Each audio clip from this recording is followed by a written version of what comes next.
Kothirampur dumping yard వల్ల ప్రజల ప్రాణాలకు హామీ ఉందని, డంపింగ్ యార్డ్ నుండి శాశ్వత పరిష్కారం కోసం దశల వారీగా ఐక్య ఉద్యమాలు నిర్వహిస్తున్నామన్నారు వామపక్ష నేతలు.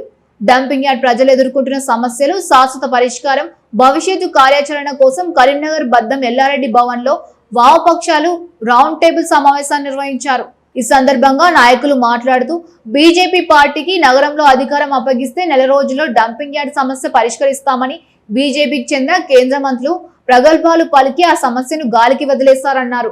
నగరానికి చెందిన కేంద్ర మంత్రి బండి సంజయ్ హుజురాబాద్ లో డంపింగ్ యార్డ్ పై ఉద్యమం చేస్తున్నారు తప్ప కరీంనగర్ లో ఎందుకు డంపింగ్ యార్డ్ తొలగించడం లేదో సమాధానం చెప్పాలన్నారు.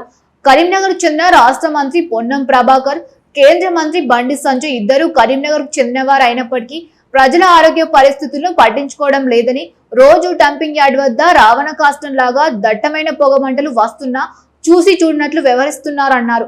కరీంనగర్ పేరుకే స్మార్ట్ సిటీ అని దుర్గంధం మాత్రం వెదజల్లుతోందన్నారు. డంపింగ్ యార్డ్ తరలింపై దీర్ఘకాలిక పరిష్కారం కోసం, ప్రజల ఆరోగ్యాలను కాపాడడం కోసం ఐక్యంగా ప్రజల భాగస్వామ్యంతో పోరాటాలు నిర్వహిస్తామని, త్వరలో డంపింగ్ యార్డ్ సమస్య పరిష్కారం కోసం కలిసి వచ్చే రాజకీయ పార్టీలు, స్వచ్ఛంద సంస్థలతో జాయింట్ యాక్షన్ కమిటీ ఏర్పాటు చేయనున్నట్టు తెలిపారు.